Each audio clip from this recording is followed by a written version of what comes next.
الفاتحة. أعوذ بالله من الشيطان الرجيم. بسم الله الرحمن الرحيم. الحمد لله رب العالمين الرحمن الرحيم مالك يوم الدين. إياك نعبد وإياك نستعين. اهدنا الصراط المستقيم صراط الذين المغضوب عليهم ولا الضالين آمين. السلام عليكم ورحمة الله وبركاته. الحمد لله رب العالمين، وأفضل الصلاة وأتم التسليم على سيدنا محمد وعلى آله وصحبه أجمعين. رب اشرح لي صدري ويسر لي أمري واحلل عقدة من لساني يفقه قولي. سبحانك لا علم لنا إلا ما علمتنا إنك أنت العليم الحكيم. ولا حول ولا قوة إلا بالله العلي العظيم. سبحان الله وبحمده عدد خلقه ورضا نفسه وزنة عرشه ومداد كلماته. سبحان الله وبحمده عدد خلقه ورضا نفسه وزنة عرشه ومداد كلماته. سبحان الله وبحمده عدد خلقه ورضا نفسه وزنة عرشه ومداد كلماته. اللهم أنت ربي لا إله إلا أنت، خلقتني وأنا عبدك وأنا على عهدك ووعدك ما استطعت. أعوذ بك من شر ما صنعت. أبوء لك بنعمتك علي وأبوء بذنبي فاغفر لي فإنه لا يغفر الذنوب إلا أنت. Alhamdulillah, pada pagi ini dapat kita sambung kuliah bulanan kita menggunakan kitab Tanwirul Masalik.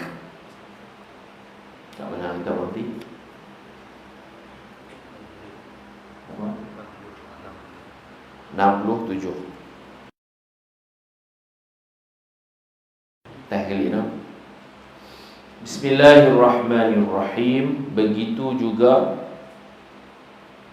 haram menyentuh dan menanggung ayat Al-Quran yang ditulis di atas papan. 61.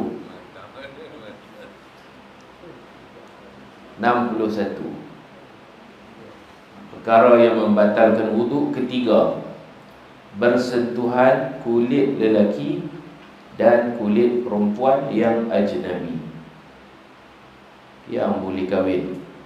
Suami isteri sentuh kulit ke kulit batal. Batal wuduk sekalipun sentuhan kulit ke kulit itu sedikit sahaja, tidak ada syahwat dan tidak disengajakan. Ini pendapat mu'tamad dalam mazhab Syafi'i. Ada pendapat kedua, kalau sentuh, tersentuh dan tidak menimbulkan syahwat, tidak batal. Pendapat mu'tamad, walaupun tersentuh tetap batal. Dua-dua batal, yang menyentuh dan yang disentuh. Walaupun menyentuh lidah, lidah pun dia ada kulit dia, anggota yang lumpuh dan yang berlebihan. Tidak batal menyentuh gigi. Gigi tak panggil kulit, gigi tulang. Kuku pun tulang. Rambut dan anggota yang telah terpotong. Mazhab kita lah batal. Kalau mazhab Hanafi, sentuh dengan syahwat pun tak batal, melainkan bila keluar air mazi. Kalau bersentuh dengan syahwat tak batal, keluar air mazi baru batal. Mazhab Maliki duduk tengah-tengah. Kalau sentuh tidak bersyahwat, tak batal. Sentuh bersyahwat batal. Sebab dalam hadis ada dalil sentuh batal, ada dalil Nabi cium isteri, Nabi pergi semayang, tak batal.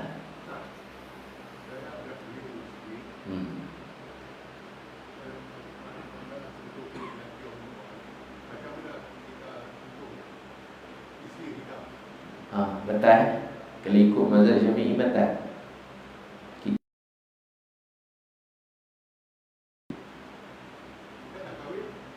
Dah kahwin tu tanda kata halal. Kalau haram kahwin, sentuh mak, sentuh anak perempuan kita, bukan takat halal kahwin, dah kahwin dah pun memang halal. Perhubungan yang halal tu batal.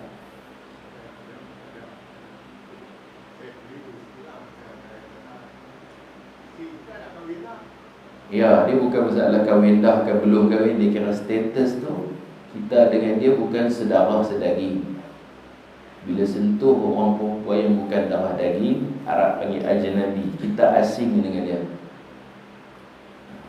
walaupun dah berkahwin. Halal sentuh, tetapi dalam bab wuduk batal. Suami isteri sentuh batal. Nak bagi kunci ke orang terkena batal. Tapi saya sebut ada pendapat yang kata kalau tak ada syahwat tak batal. Macam kita di Mekah tu tersentuh orang apa semua, tidak batal, insya-Allah. Mazhab ada 3, ada yang kata batal, ada yang kata tak batal macam mana pun, yang melainkan keluar air syahwat, air mazi. Dan ada mazhab duduk tengah-tengah menggabungkan dalil batal dan tak batal. Dia kata yang batal tu kalau bersyahwat, yang tak batal kalau tanpa syahwat. Pasal Nabi pernah cium isteri Nabi, Nabi pergi semayang. Hak mana kata batal, kata mungkin cium berlapik, kemungkinan itu.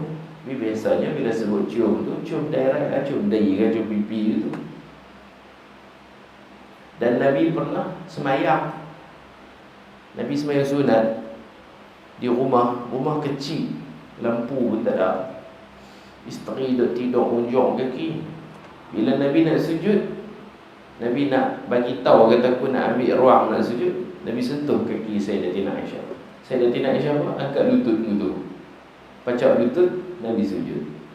Bila Nabi berdiri, dia pun unjung balik lutut. Nabi menyentuh kaki dia. Imam Malik kata sentuh kaki tak naik syahwat. Sentuh paha ke, tu baru tempat-tempat syahwat. Tapak kaki, Nabi menyentuh tapak kaki pun. Tu hak Nabi sentuh dia. Hak dia sentuh Nabi pun biasa. Dia tidur malam, suami tak ada, pergi mana? Pergi rumah sebelah ke mana ke? Rupanya Nabi duduk sembahyang dalam masjid. Selalu Nabi sembahyang sunat dalam rumah. Pernah juga Nabi sembahyang sunat di masjid. Dia keluar masjid, dia duduk cari Nabi, dia merangkak, dia cari Nabi, dia terpegang dua kaki Nabi yang sedang sujud. Nabi sedang pacak kaki, sedang sujud. Rupanya Nabi sembahyang witir di tengah malam. Dan Nabi baca dalam sujud terakhir witir, Allahumma inni a'udhu biridhaka min sakhatik wa bimu'afatika min 'uqubatik wa a'udhu bika minka la uhsi thana'an 'alaik. Sayyidatina Aisyah dengar Nabi ulang baca. Isteri sentuh tapak kaki suami, suami terus solat, tak batal. Itu dalil hak kata tak batal lah. Saya sebut semua hak batal ada, tak batal tak ada. Jadi Imam Malik menggabung, campur semua. Hak kata batal tu ayat Quran, aw lamastumun nisa, kamu menyentuh isteri kamu. Memang nisa tu isteri lah, mana boleh sentuh isteri orang.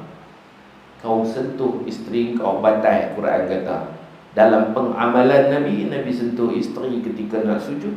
Isteri cari suami tersentuh tapak kaki, Nabi pergi semayang cium.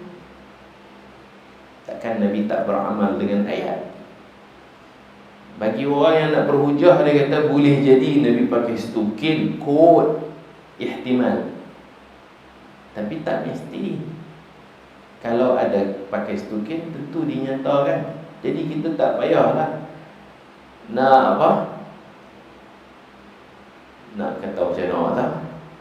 Nabi sujud, tapak kaki pacak, Sayyidatina Aisyah pegang kaki suami. Nabi pakai stukin kot. Kotnya lah benda tu kan, tak pasti. Bila kot dipanggil zanni, dia bukan qat'i. Zanni ni andaian.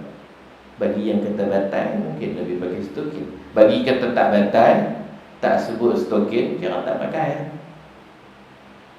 Kira tak pakai lah.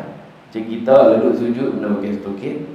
Tapi kalau musim sejuk, tentu Nabi pakai stokin. Itu pembahasan dia macam tu. Dalam fiqh Syafi'i sendiri ada dua pendapat. Pendapat pertama, batal. Satu lagi pendapat yang dhaif, yang lemah tapi boleh diamalkan, tidak batal. Itu yang orang pergi haji, pergi umrah, dia pegang tangan bini di atas jalan. Nak pergi masjid pun pegang tangan. Kat sini tak pegang. Naik motor pun tak peluk. Pergi sana buat umrah, pegang tangan pergi masjid, dua-dua tuk dengan tuk Wan. Masuk masjid tak ambil wuduk dah. Sebab ada qaul dalam mazhab Syafi'i sendiri. Imam Syafi'i ada dua pendapat. Pendapat lama dengan pendapat baru. Pendapat lama, Imam Syafi'i keluarkan fatwa di Iraq. Dia kata tak batal. Keluar ayak madhi syahwat sangat tu baru batal.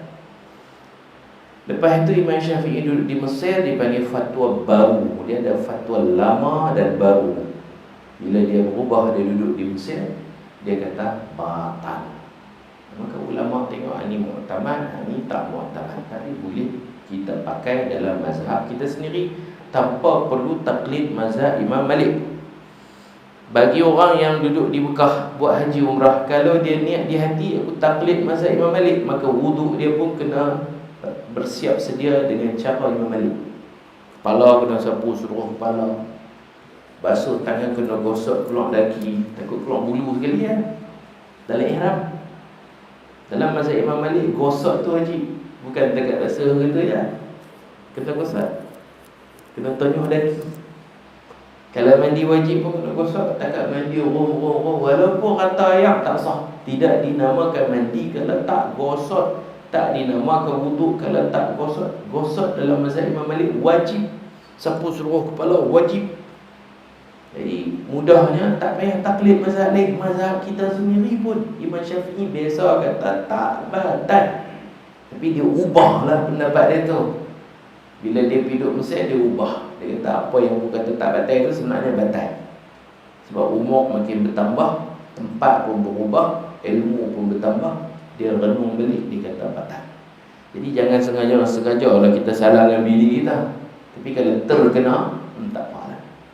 Kemudian yang kata batal ni, yakin kita lelaki, kita yakin orang yang kita sentuh tu perempuan. Kalau rasa macam pondan, tak batal. Kita pergi dekat Ahad, belaga dengan dia tu, belaga dengan siku dia lah. Kulit kita sentuh kulit dia, tapi tengok cara jalan, tengok badan macam orang jantan lah, rambut panjang. Hati kita rasa dia ni darai pondan kot, tak batal. Kalau yakin berbeza jantina lelaki perempuan, baru batal. Kalau wah-wah, tak batal. Jadi kitab ni kata batal lah, dia ambil pendapat yang mu'tamad. Batal wuduk dengan menyentuh orang tua. Orang tua ada syahwat tak? Tak ada syahwat, batal juga. Dan juga mayat. Sentuh mayat, orang hidup batal. Suami kucuk isteri yang mati, suami batal semayang. Dan tidak batal menyentuh mahram. Yang ni tak batal. Mahram lawan ajnabi tadi tu, perempuan yang haram kahwin. Sama ada mak kandung, mak mertua, mak susu. 3 jenis mak. Mak kandung, mak mertua, mak susu. Mak angkat batal.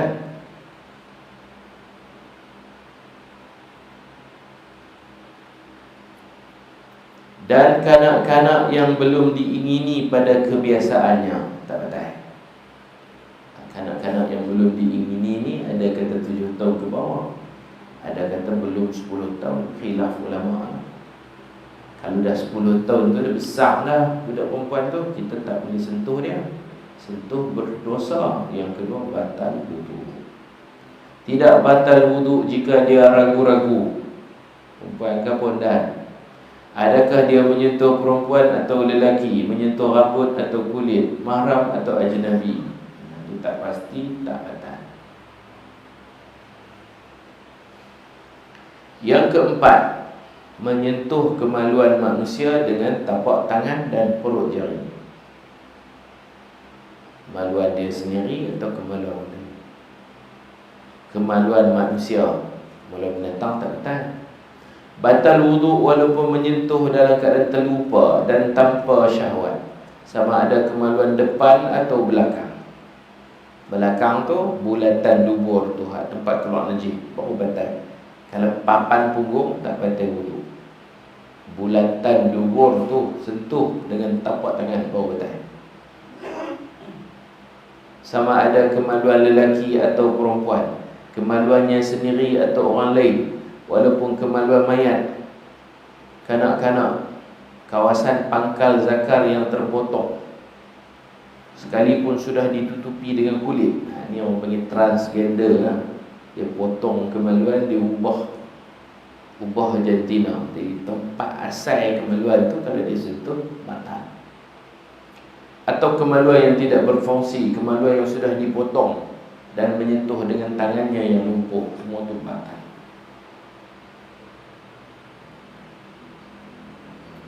Dalil di bawah, an Abi Hurairah radhiyallahu anhu qala Rasulullah sallallahu alaihi wasallam, idza afdha ahadukum biyadihi ila farjihi wa laysa bainahuma sitrun wala hijab falyatawadda, rawahu Ibnu Hibban. Artinya, daripada Abu Hurairah radhiyallahu anhu berkata, Rasulullah sallallahu alaihi wasallam bersabda, apabila seseorang kamu menyentuh kemaluannya dengan tapak tangannya tanpa penutup dan penghalang, maka hendaklah dia berwudu. Sentuh direct lah tapak tangan dengan penghalang batal. Hadis ini riwayat Sayyidina Abu Hurairah. Sayyidina Abu Hurairah masuk Islam tahun ke-7 Hijrah. Ada satu hadis bertentangan, nama dia hadis Sayyidina Talaq bin Ali. Nama perawi Talaq bin Ali. Dia ni mai waktu Nabi sedang membina Masjid Nabawi. Tak siap ni, masjid tak siap lagi. Nabi duduk tengah dalam pembinaan. Maknanya tahun pertama Hijrah. Hadis talak ni tahun pertama. Nabi duduk tengah buat kerja, menyiapkan masjid. Dia mai, Nabi dan sahabat dia berpeluh, dia buat gotong royong. Dia mai, dia tanya. Soalan dia, orang lelaki pegang zakat direct, batal tak wuduk? Nabi duduk tengah buat masjid. Nabi kata, wahai talaq, zakat kemaluan salah satu dari anggota badan. Zakat tu salah satu dari anggota badan. Nabi cakap macam tu je.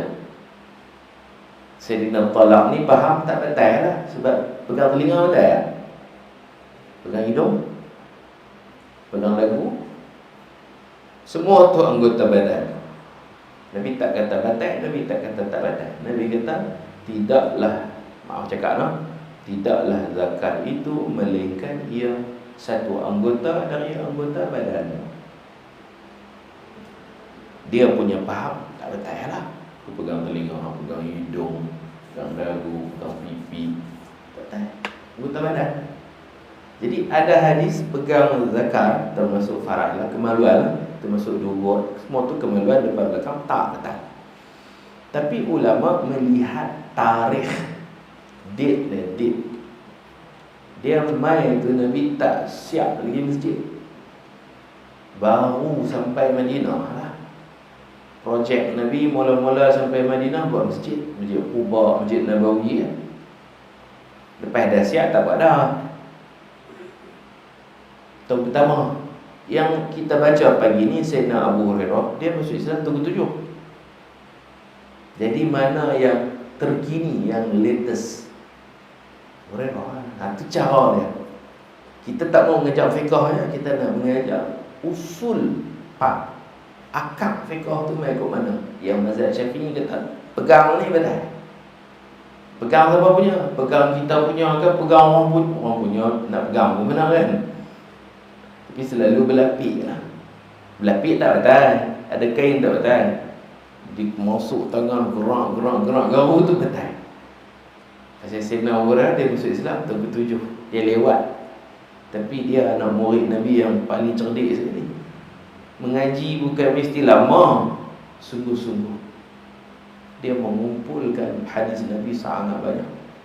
3 tahun ada Nabi. 7, 8, 9, 10. Awal tahun ke-11 Nabi kita wafat. Jadi kesimpulannya batal lah. Hadis dia bukan orang tak mengaji hadis, dia tak faham. Dia kata hadis talak tu riwayat Imam Bukhari, hadis sahih, kuat. Hadis yang kita baca ni riwayat Ibnu Hibban.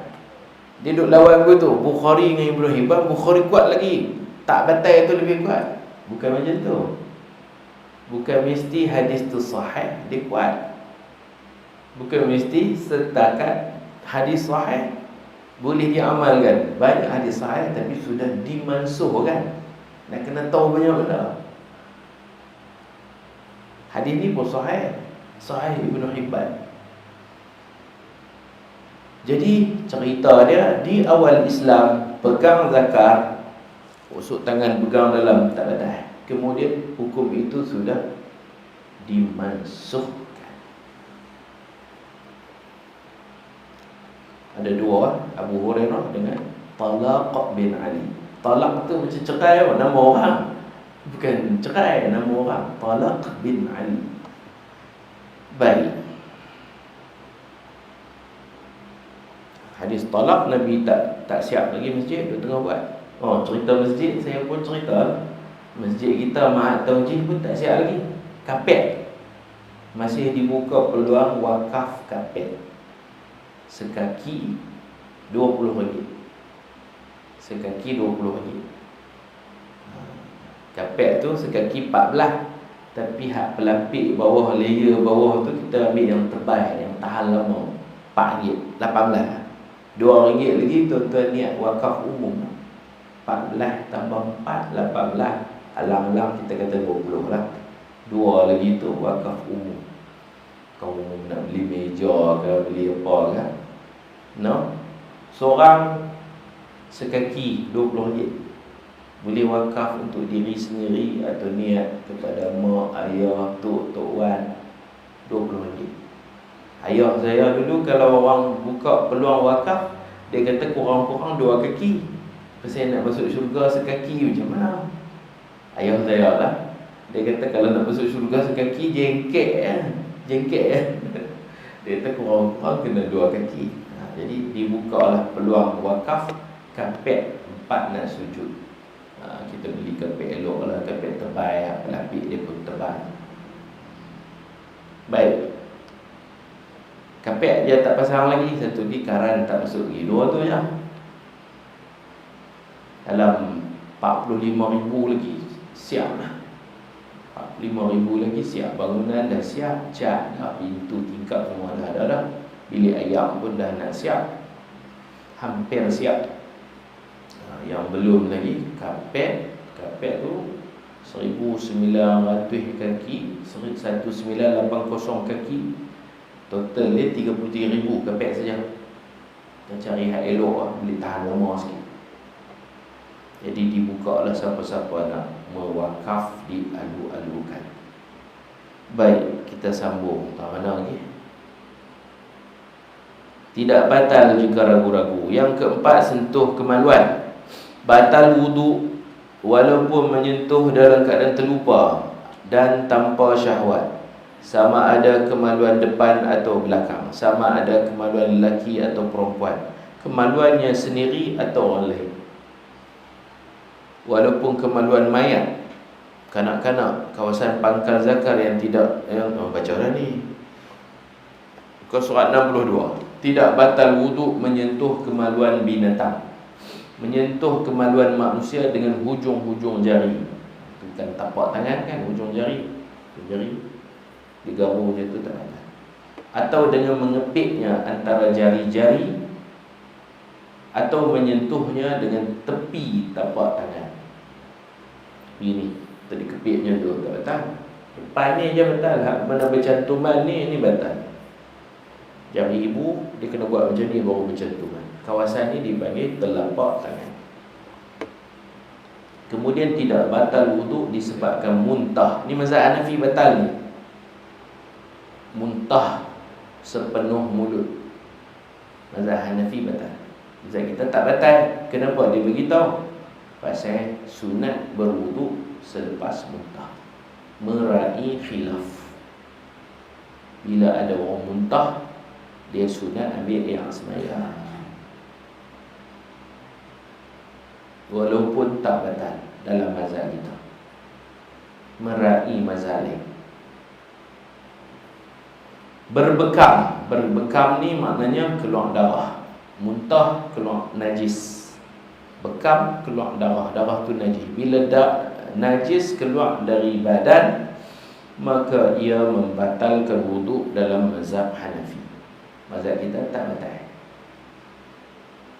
Turun darah dari hidung, ini pun najis keluar dari badan. Pecah menjarum, keluar dari hidung, meleleh. Mazhab Hanafi batal. Najis keluar dari badan. Mazhab kita tak batal. Tapi sunat ambil yang sembahyang sekali.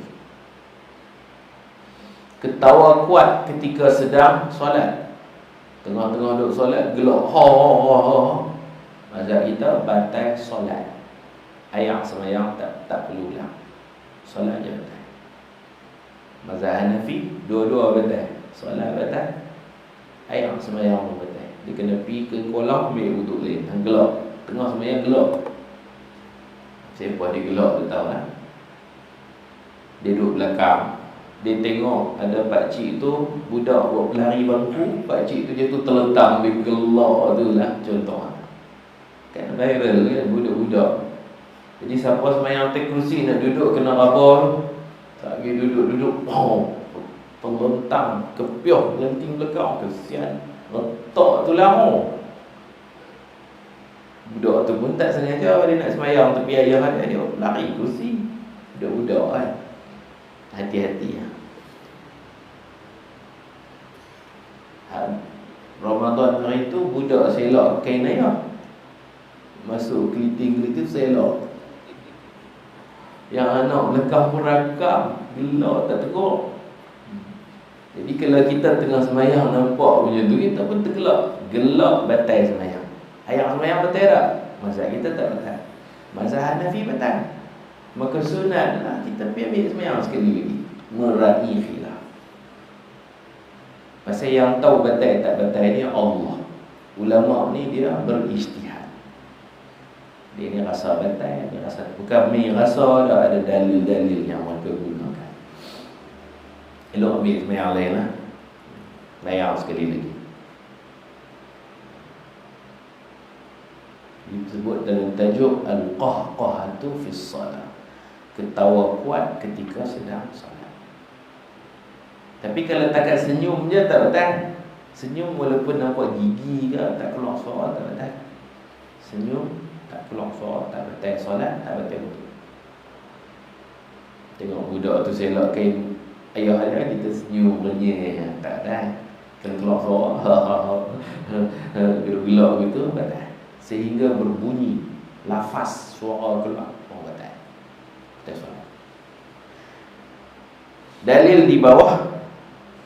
An Jabir radhiyallahu anhu qala kharajna ma'a Rasulillah sallallahu alaihi wasallam يعني في غزوة ذات الرقاع فنزل النبي صلى الله عليه وسلم منزلا فقال من رجل يكلأنا فانتدب رجل من المهاجرين ورجل من الأنصار فقال كونا بفم الشعب قال فلما خرج الرجلان إلى فم الشعب اضطجع المهاجري وقام الأنصار يصلي فأتى رجل من المشركين فلما رأى شخصه عرف أنه rabi'atun lilqawm faramahu bisahmin mawdi'ahu fihi fanaza'ahu hatta ramahu bithalathati ashum thumma raka'a wa sajada thumma intabaha sahibuhu falamma 'arafa annahum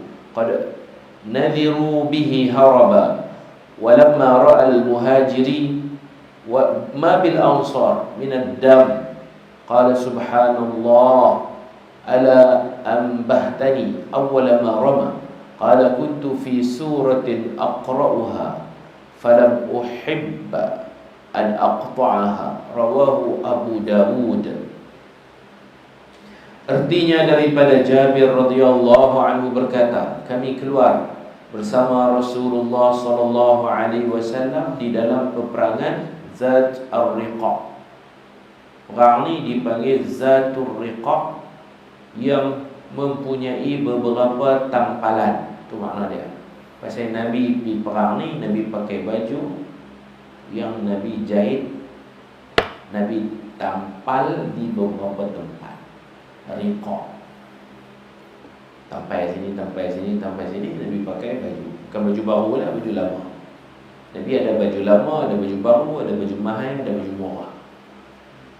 Kadang-kadang Nabi pakai baju cantik, mahal, yang harga ribu-ribu lah kalau kita. Ada juga hak murah pun ada. Bila Nabi pakai baju biasa-biasa, meraih orang-orang miskin. Nabi pakai baju ribu-ribu, ada ribu-ribu dinar. Berapa dinar kan? Kalau satu dinar saja dekat RM900 dah. Baju selai. Yang tu untuk sambut wakil-wakil pembesar-pembesar negara.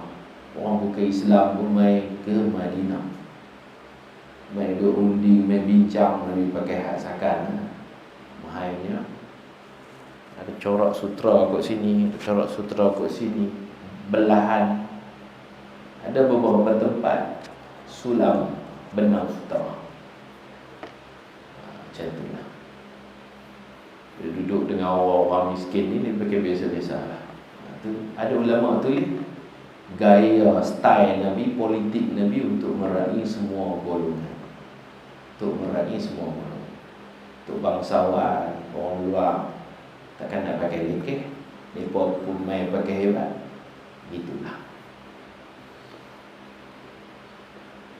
Ikut majlis lah, pakai baju ikut majlis yang bersesuaian. Yang penting tutup aurat. Perang ni Nabi pakai baju banyak tampung. Kemudian Nabi singgah di suatu tempat dan bertanya, tempat rehat. Balik. Perang ni tak jadi. Perang tak jadi. Musuh melarikan diri. Dalam perjalanan balik, Nabi berehat, tidur di satu tempat. Nabi tanya siapa di kalangan lelaki yang bersedia untuk mengawal kita. Tak boleh tidur semua, bahaya. Siapa sukarela untuk jaga keselamatan. Lalu dua orang lelaki menyahut pertanyaan itu. Seorang dari kalangan Muhajirin dan seorang lagi dari kalangan Ansar. Wakil Muhajirin seorang itu Ammar bin Yasir. Dalam sebahagian riwayat disebut nama dia Ammar bin Yasir. Wakil di kalangan Ansar pula nama Ubad bin Bishr. Baginda bersabda, kamu berdua berkawallah di hadapan lereng bukit. Kami nak tidur. Setelah sampai ke lereng bukit, lelaki Muhajirin pun berbaring, sementara lelaki Ansar pula bangun mendirikan solat. Dia pun buat giliran lah. Setengah malam dia ni jaga, setengah malam dia akan gerak, orang tu pula jaga, bergilir-gilir. Sahabat lain semua tidur. Ketika itu datanglah seorang musuh dari musyrikin, tak tahu siapa dia.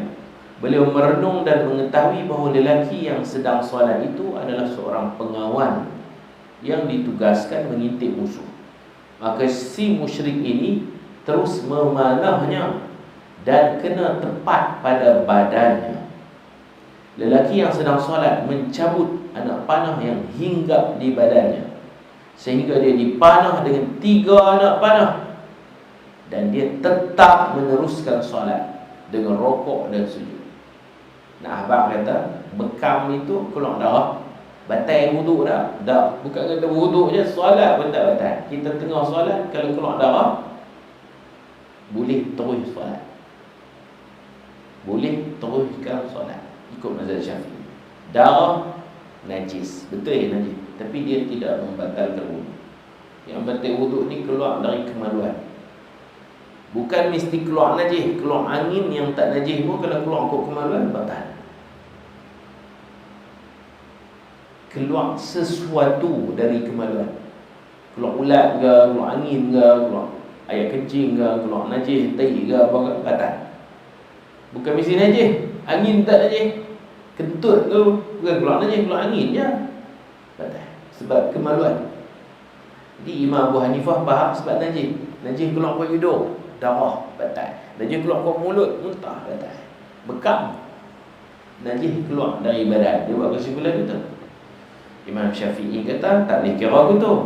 Keluar angin dari kemaluan, punggung ataupun faraj, kerana dia keluar ke depan, batal, walaupun dia angin. Tetapi angin keluar ke mulut, tidak ada siapa pun kata batal. Sendawa. Maka ada hadis sendawa tidak membatalkan wudu. Statement tu sangat celah. Sendawa kan belahak-belahak, Nabi kata tak batal. Jutha, saya panggil jutha. Tapi keluar ke bawah, hak pelan ke, hak deras ke, hak bau ke, hak tak bau ke, betul. Imam Syafi'i kata batal bukan pasal keluar najis ke apa ke, keluar daripada badan. Dia tengok keluar kok mana, dari mana. Khilaf lah, benda ni khilaf. Jadi kalau kita tengah sembahyang, keluar darah, tak betul. Darah tu memanglah kotor najis, dia tidak membatalkan solat. Saya pernah keluar darah tengah sembahyang. Bukan darah haid lah, darah haid betul ya. Darah pacak. Sebenarnya bukan darah pacak, darah apa? Darah kita sendiri ya. Pacak dihisap, kita bawa dia pergi sembahyang. Mengaikan, petang mengaikan, ada parit ada depan rumah. Sementara nak tunggu maghrib mengaikan, dapat ikan puyuh berekor. Lepas tu nak maghrib ambil wuduk apa semua, pergi sembahyang. Tengah-tengah sembahyang tu rupanya pacak dia kenyang, dia jatuh. Jadi jatuh keluar darah. Kita kata darah pacak, darah kita tempat dihisap tu keluar. Pakai jubah putih macam ni. Waktu habis sembahyang duduk tengah wirid, anak murid kuit dia kata habis, ada darah. Saya apa kali saya nampak macam sikit lah, biar habis. Waktu banyak bangun berdiri penuh kat ni. Dia naik sampai dekat paha. Tajam melawak, haid ke hari ni? Penuh ke belakang. Batal tak solat? Tak batal. Kita jadi imam ni buat macam mana? Tak batal. Sebab bukan sengaja kita buat keluar darah. Macam dia ni tengah sembahyang orang panah, 3 anak panah. Banyak tu 3 anak panah. Dia cabut, dia lempar panah lagi, cabut. Agak-agak punya anak banyak lah panah. Banding dengan pacak, panah luka tu banyak lagi. Tidak batal solat. Najis dimaafkan kalau banyak. Yang penting darah kita sendiri. Darah musalli itu orang solat tu sendiri. Dia bukan mesti berdarah dalam sembahyang. Sebelum dia nak pergi sembahyang, dia terpijak kaca ke apa ke, keluar darah, dia balik dia boleh sembahyang. Yang penting darah siapa? Darah orang ke darah kita? Kita sendiri. Tuan badan hak solat tu, dia menanggung darah dia sendiri. Banyak darah.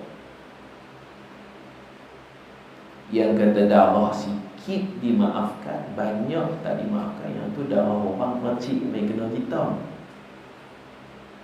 Darah kita sendiri banyak mana pun tak apa, cuma kotor je lah. Kalau boleh kita salinkan. Saya kalau nak pakai jubah tu sampai hari ni hak merah,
Darah siapa? Darah aku.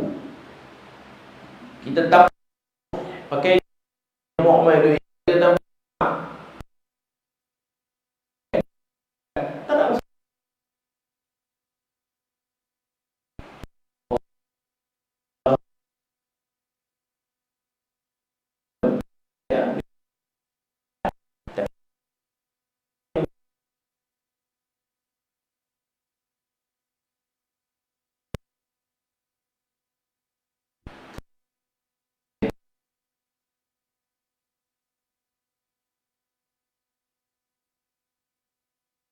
Semua pakai.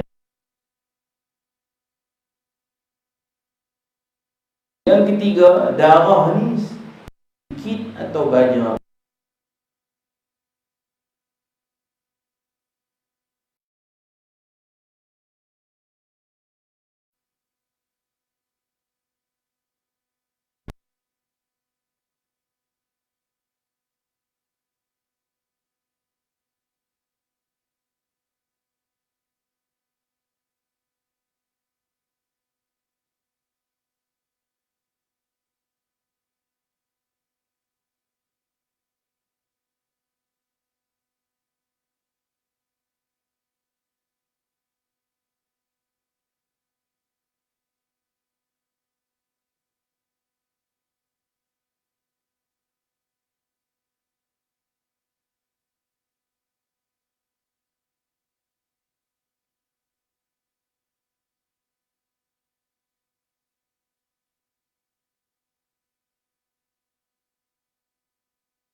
Semayang boleh tak?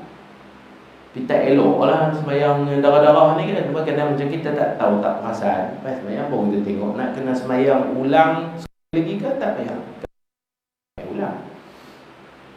Kecuali darah haid lah. Darah haid tu memang tak boleh kena pakaian lah, kena basuh. Kita maksudkan darah luka. Dia dipanah dengan 3 anak panah dan dia tetap meneruskan solat. Makna solat dia sah. Rokok sujud. Kemudian rakannya wakil muhajirin pun terjaga dari tidur. Si panah terus kerana bimbang diketahui kedudukan. Melihat darah yang banyak. Apa kamu tidak wujudkan aku ketika dia sedang membaca sebuah surah. Surah ini kan surah. Dia semayang tengah malam, dia baca kahfi. Sebab itulah aku tidak suka memberhentikan bacaan. Itu duduk sembang dengan kawan dia. Nabi ada sama. Nabi maknanya sah solat serta tanda setuju. Apa lagi? Memakan daging unta.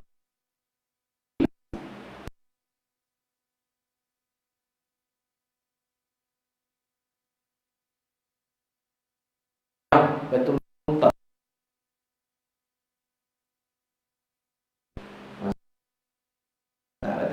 Maka apa? Unta. Nah, hingga apa kamu? Di awal Islam unta. Unta saja.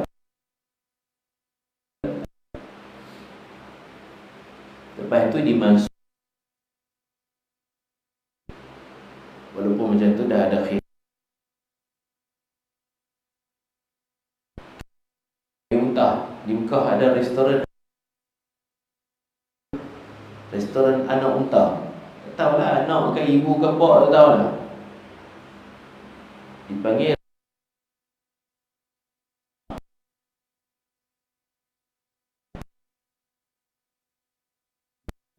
lepas sunat sapatan. Itu fiqh makan daging unta. Daging dia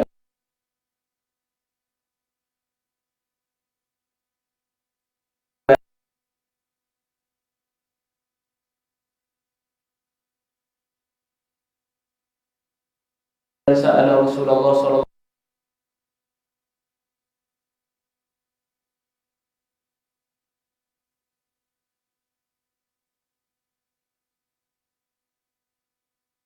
berwudu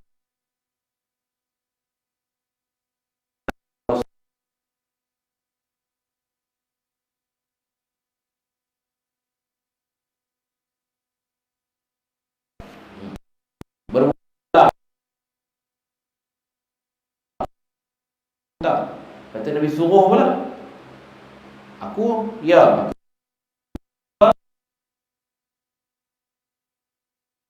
Kamu sahih riwayat Imam Muslim. Bukan sekadar itu sahih saja, cara nak faham juga.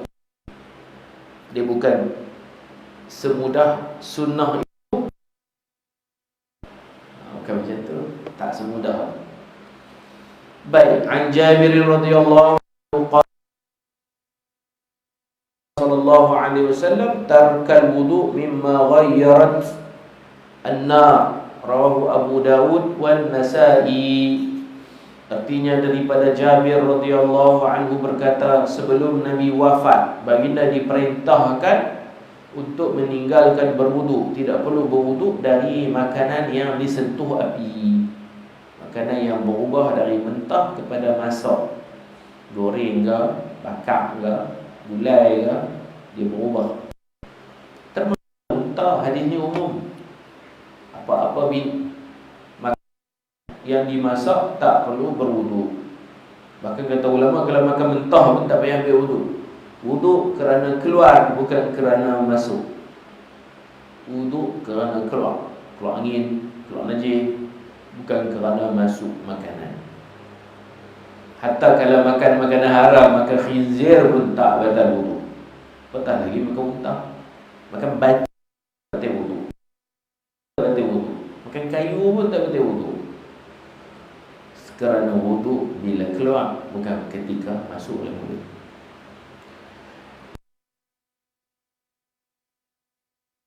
Makan muntah telah dimansuhkan.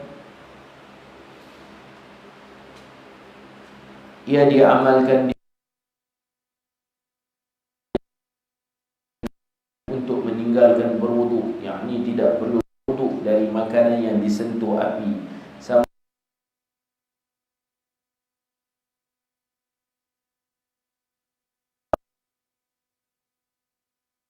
makan.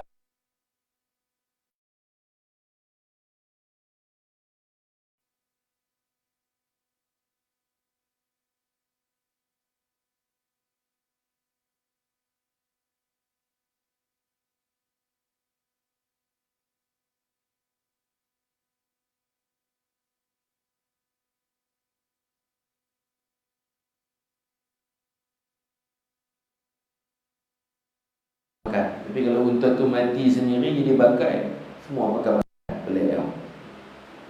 Unta bangkai makan, unta sembelih tak makan. Sebenarnya jahiliah. Dia kata unta Allah mau tak makan. Ini semua kaum maut semua ni.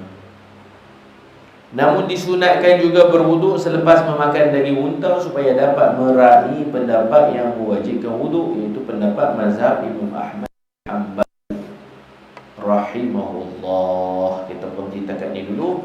Wallahu subhanahu wa ta'ala a'lam. Wa sallallahu ala sayyidina Muhammad wa ala alihi wa sahbihi ajma'in. Walhamdulillahi rabbil alamin. Bismillahirrahmanirrahim. Allahumma ta'wi Rabbana atina fid dunya hasanah wa fil akhirati hasanah wa qina adzaban nar. Wa sallallahu ala sayyidina Muhammad wa ala alihi wa sahbihi ajma'in. Walhamdulillahi rabbil alamin.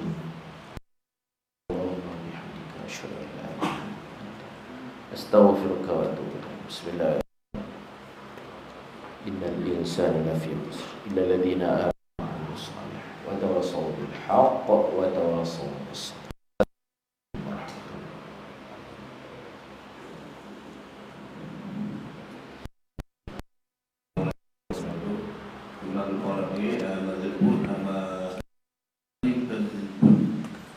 untuk beberapa kali semua ada tujuh tak